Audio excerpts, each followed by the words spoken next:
What a journey this has been.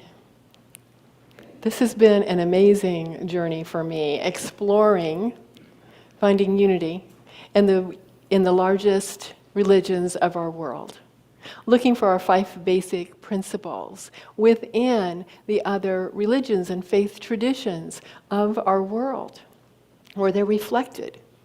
I hope it's been interesting for you, because it's been very interesting for me. I love learning new things. I was a geek before being a geek was like a good thing. It wasn't cool then. I love finding pearls of information and education that feed my mind and my heart. So this has been great fun for me, and thank you for joining me on this journey, this exploration. The world has become increasingly more secular in the last few decades. However, religion remains an integral part of the lives of so many people. 84% of the world's population identifies with a religion. I think that's awesome. Religions differ, of course, on the surface. They differ on the surface, but as we delve into the rituals and the traditions, we look at the beliefs, we find that there is a commonality. Do I need to move somewhere, Chris? It's echoing. You okay? Okay, I guess I'm just hearing it back here. Aldous Huxley called these commonalities perennial philosophy. You may be familiar with that term. And then Marianne Davis, when she gave her talk, she talked about primal faith. Primal faith. And I think those two terms are very closely related. It's that intuitive part of us that recognizes the common thread, that golden thread that runs through all faith traditions, that part of us that recognizes our intuition and honors it and recognizes it.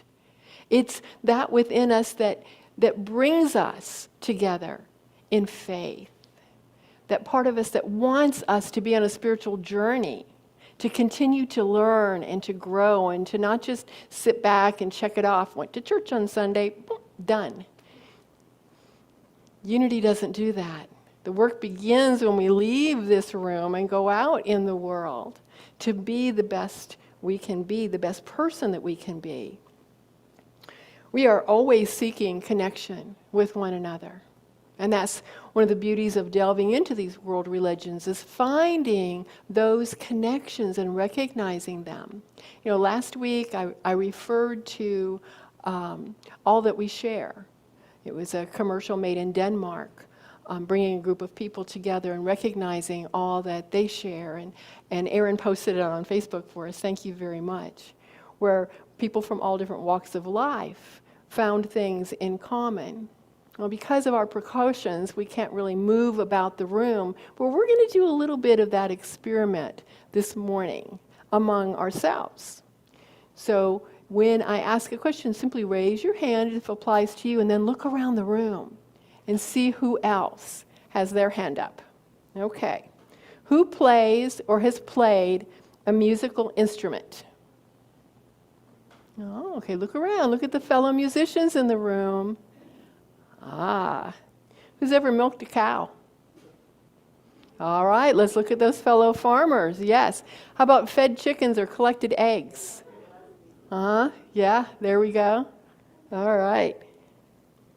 Who had a pet as a child? Who wanted a pet as a child and never got to have one? Yes. Who has a pet now? All right. Which of us are parents? Step-parents? Grandparents? Great-grandparents? Who has completed a 5K?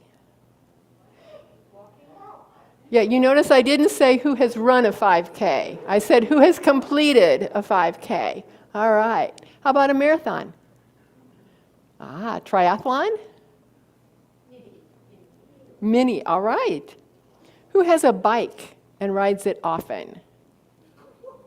Like all of Key West, okay. Who in high school felt like they didn't quite fit in?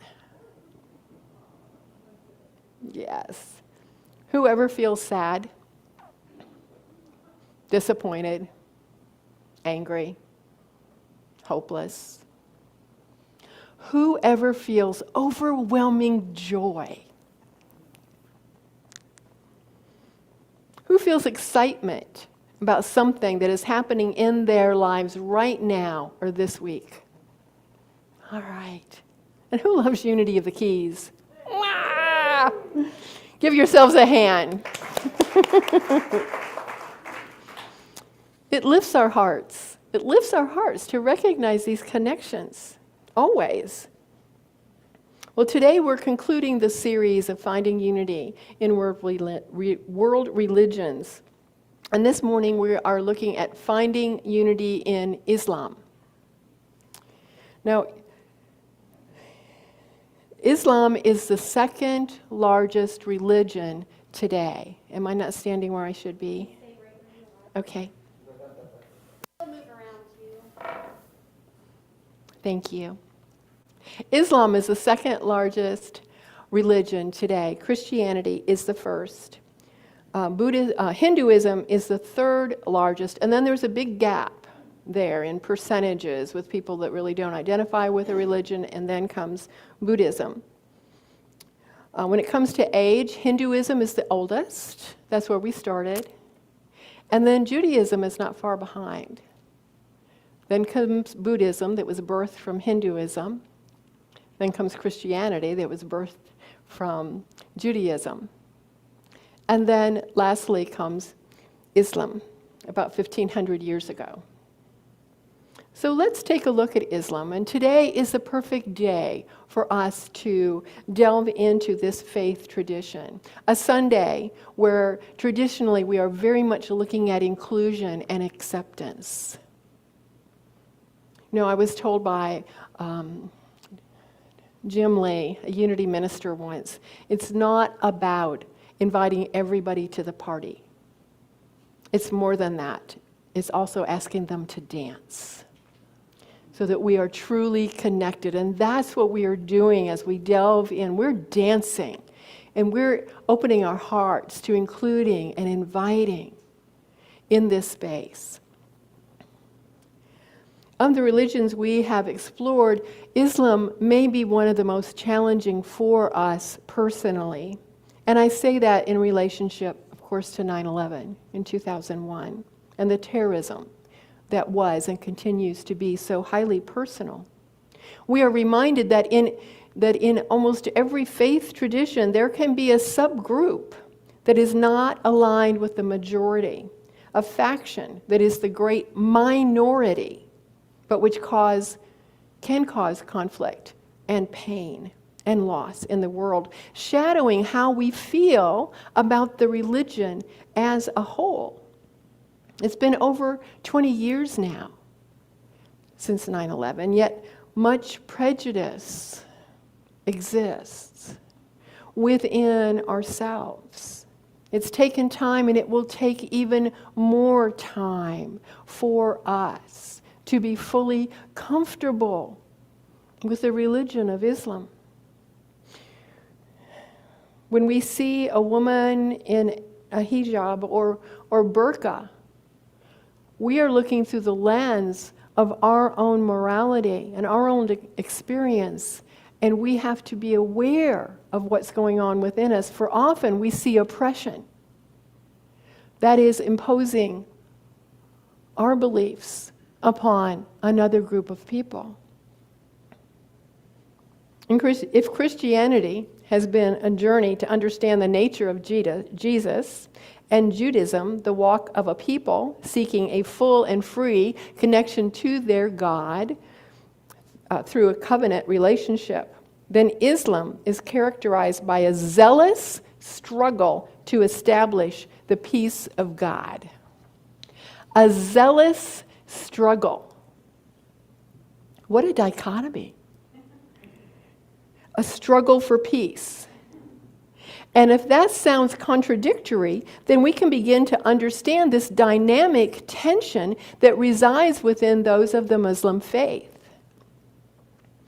Islam originated in the Arabian Peninsula around 600 years after the Common Era, or approximately 500 years after Jesus. The Prophet Muhammad had a series of visions during which he recited or transcribed the Word of God into a book that is now called the Quran. The earliest parts were written in Mecca, but his teachings offended the townspeople, and he was forced to flee to Medina, where the work was completed. Muhammad gathered support and soon was strong enough to attack the people of Mecca and establish a new religion of Islam, which essentially means peace through submission to the will of God. Now, before we get all high and mighty about what sounds like a contradiction, let's recall the Holy Wars, as they were called, or the Crusades of the medieval period, directed by the Latin Church. That's right, Christians. These bloody conflicts lasted for 200 years in the 11th and 12th centuries. So let's go back to Muhammad now. He had a great respect for Judaism and Christianity, and a good part of the Quran pays respects to the Hebrew prophets and teachers. The New Testament is also honored, and Jesus is mentioned as a great prophet. There's even a reference to the disciples of Jesus. There's also a branch or a subgroup of Islam which is highly mystical, and that is Sufism. Sufism.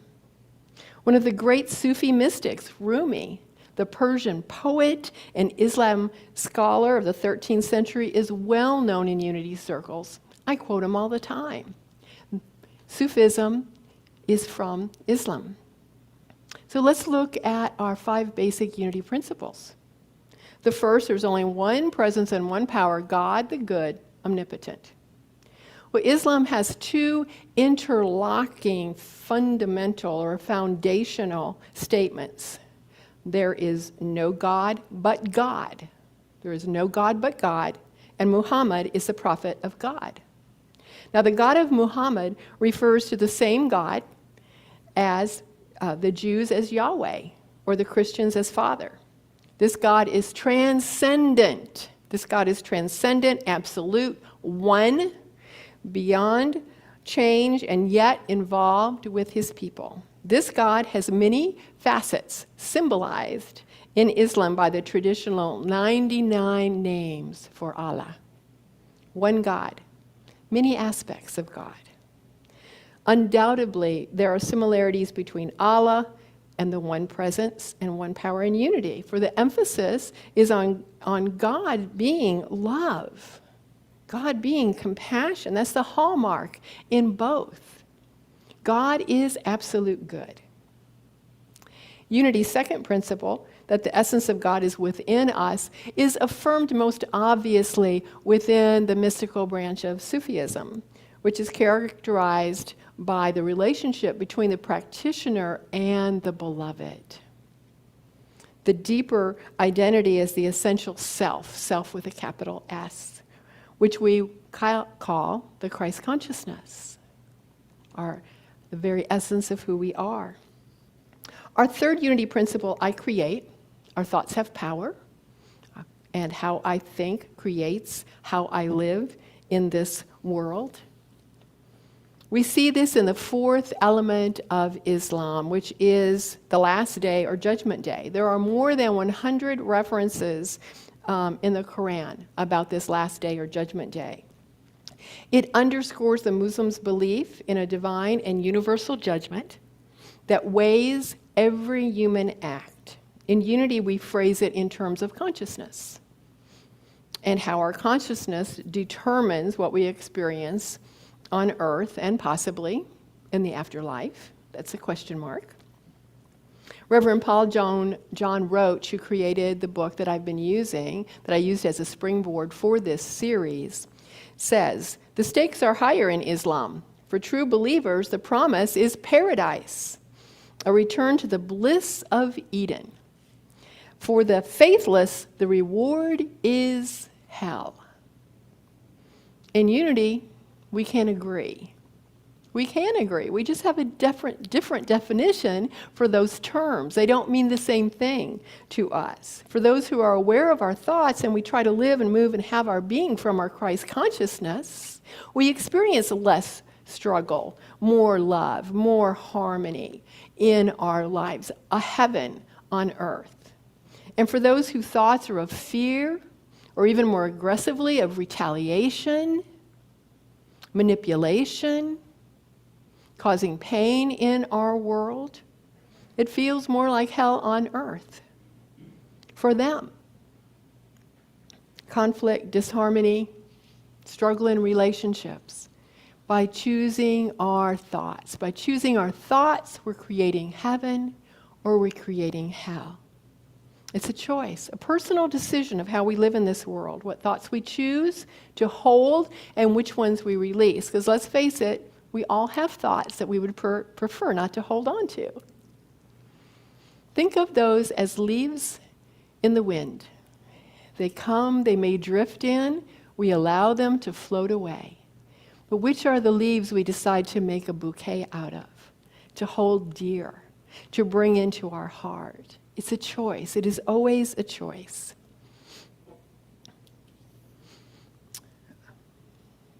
Now we have our fourth unity principle. I pray and I meditate. The second pillar of Islam is prayer. The second pillar of Islam is prayer. Muslims pray 5 times a day at sunrise, noon, mid-afternoon, sunset, and evening. It can be done in a mosque or it can be done anywhere. And when they join together in the mosque, they have the power of community. After cleansing with water, they enter into prayer with their hands, with their bodies, and with their emotions as well as with their mind and spirit. It's a full body experience. Wherever they are in prayer, they face towards Mecca, and other more private prayers are said at various other times during the day. Lastly, our fifth unity principle, I act. I must live the truths I know out loud. Cannot just hold these beliefs within myself and cocoon myself away. I must live these truths I know out loud. Well, the third pillar of Islam is the giving of alms. It's in addition to their annual religious duty. These alms are from the heart to those in need. And this is a private practice. This is not done to impress others, but with an awareness of the gifts given to them by God and to be shared with others. Now, one of the duties of a Muslim is to convert the infidel. That's anyone who is not of the Islam faith. And that's what the term infidel means. We could, if we wanted to, say that anyone that was not unity was an infidel. That's what the term means. Anyone that doesn't believe the same faith that you believe. But there is an equal dictate to respect other religions. There is an equal dictate. Another action is seen in the fifth pillar, and that is the pilgrimage to Mecca.